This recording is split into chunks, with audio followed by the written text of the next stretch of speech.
So நிறைய பேருக்கு வந்து இந்த ஸ்டெம் செல்ஸ் பற்றி நிறைய ஐயங்கள் இருக்கும். ஸ்டெம் செல்ஸ் ட்ரீட்மெண்ட்டுன்றது நமக்கு எதுக்கு கொடுக்குறோம், என்னத்துக்கு கொடுக்குறோம், என்ன மாதிரி வழிமுறைகளுக்கு வந்து ஸ்டெம் செல் ட்ரீட்மெண்ட் யூஸ்ஃபுல்லாக இருக்கும் அப்படின்னு சொல்லி நிறைய ஐயங்கள் இருக்கும். ஸோ இந்த ஸ்டெம் செல்ஸ் அப்படின்றது என்னென்னா ரொம்ப வந்து ஒரு எளிமையான ஒரு செல்ஸ்ன்னு சொல்லலாம். ஒரு ரொம்ப ப்ரிலிமினரி ஸ்டேஜான ஒரு செல். ஸோ இந்த செல் வந்து நமக்கு நிறைய இடங்கள்லேருந்து கிடைக்கும். ஒரு குழந்தை டெலிவரி ஆகும்போது தொப்புள் கொடியில் இருந்து வரக்கூடிய ரத்தத்தில் வந்து நிறையா ஸ்டெம் செல்ஸ் இருக்கும். அதே மாதிரி நம்மளோட ரத்தத்துலேயே ஸ்டெம் செல்ஸ் இருக்கும். நம்மளோட முதுகோட விலா எலும்பில் வந்து நிறையா ஸ்டெம் செல்ஸ் இருக்கும். ஸோ இந்த ஸ்டெம் செல்ஸ் வந்து பார்த்திங்கன்னா நமக்கு பலதரப்பட்ட சிகிச்சைகளுக்கு வந்து நமக்கு உதவும். உதாரணத்துக்கு பெண்களுக்கு வந்தீங்க பார்த்திங்கன்னா கர்ப்பப்பைக்குள்ளார இருக்கக்கூடிய சதை எண்டோமெட்ரியம் அப்படின்னு சொல்லுவோம். ஸோ அந்த எண்டோமெட்ரியம் வந்து ரொம்ப மெலிதாக இருக்கலாம். ஸோ நிறைய பேருக்கு வந்து எண்டோமெட்ரியம் ரொம்ப தின்னாக இருக்கும்போது இதனால் வந்து கரு போய் ஒட்டாமல் வளராமல் அடிக்கடி அவங்களுக்கு வந்து கருச்சிதைவுகள் ஏற்பட்டுருக்கலாம். ஸோ அந்த மாதிரி இருக்கக்கூடியவங்களுக்கு வந்து இந்த ஸ்டெம் செல்ஸ் ட்ரீட்மெண்ட்டுன்றது ரொம்ப உதவியாக இருக்கும். ஸோ இந்த ஸ்டெம் செல்ஸ் வந்து நாங்கள் என்ன பண்ணுவோம்னா அவங்க ரத்தத்துலேருந்து எடுத்து சுத்தப்படுத்தி இதை வந்து கர்ப்பப்பைக்குள்ளார செலுத்துறதுனால அந்த கருவாகப்பட்டது கர்ப்பப்பையில் போய் ஒட்டி வளர்கிறதுக்கு வாய்ப்புகள் ரொம்ப அதிகமாக இருக்கும். ஸோ நிறைய பேர் அடிக்கடி வந்து கருச்சிதைவுகள் ஆனவங்களுக்கு வெறும் இந்த ஸ்டெம் செல் தெரப்பி கொடுத்து நம்ம எண்டோமெட்ரியமை வந்து நல்லா உருவாக்குனாலே வந்து கரு போய் ஈஸியாக ஒட்டி வளரும்.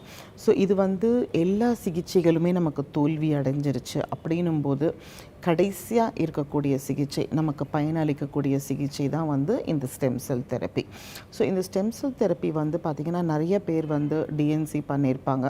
கர்ப்பப்பையை அடிக்கடி வந்து சுத்தப்படுத்தி கர்ப்பப்பைக்குள்ளார நிறைய ஒட்டுதல் ஏற்பட்டிருக்கும்.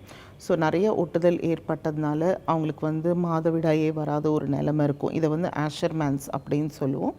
ஸோ அந்த மாதிரி இருக்கவங்களுக்கும் நம்ம இருக்கக்கூடிய அந்த ஒட்டுதல்களெல்லாம் உடைச்சி இந்த ஸ்டெம் செல்ஸை வந்து நம்ம ட்ரான்ஸ்ஃபர் பண்ணி நம்ம இந்த கருவை ஒட்ட வைக்கிறதுனால நமக்கு வந்து ஒரு சிலருக்கு ஒரே சிட்டிங் ஸ்டெம் செல்ஸ் போதும், ஒரு சிலருக்கு 2-3 சிட்டிங் ஸ்டெம் செல்ஸ் தேவைப்படும்.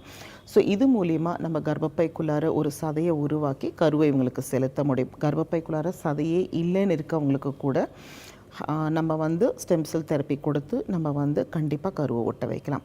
அதே மாதிரி வந்து பார்த்திங்கன்னா நிறையா கணவருக்கு வந்து உயிரணுக்களே இருக்காது உடலில். ஸோ அவங்களுக்கும் வந்து நம்ம இந்த ஸ்டெம் செல்ஸை வந்து அவங்களுடைய விரப்பையில் வந்து ஒரு ஊசி மூலயமா செலுத்துறதுனால நாள்பட இவங்களுக்கு வந்து உயிரணுக்கள் உற்பத்தி ஆகிறதுக்கு வாய்ப்பு இருக்குது. ஸோ அதே மாதிரி இப்போ கருமுட்டைகள் ரொம்ப குறைவாக இருக்கவங்களுக்கு கூட இந்த ஸ்டெம் செல் தெரப்பி கொடுத்து கருமுட்டைகளை வந்து நம்ம வளர்க்க ஆரம்பித்து அவங்களுடைய கருமுட்டைகள்லேயே வந்து கருவை உருவாக்கி நம்ம கர்ப்பப்பைக்குள்ளார செலுத்தி அவங்கள கருதரிக்க வைக்கலாம். ஸோ இந்த மாதிரி பலதரப்பட்ட பிரச்சனை உள்ளவங்களுக்கு கருமுட்டைகள் ரொம்ப குறைவாக இருக்குது, அவங்களுக்கு உயிரணுக்கள் ரொம்ப குறைவாக இருக்குது, அவங்களுக்கு கர்ப்பப்பைக்குள்ளார சதையே இல்லாதவங்களுக்கு எந்த ஒரு இப்போது கர்ப்பப்பைக்குள்ளார சதையே இல்லைன்னா அவங்கள உடனே வாடகத்தாய் ட்ரீட்மெண்ட்டுக்கு தான் போக சொல்லுவோம்.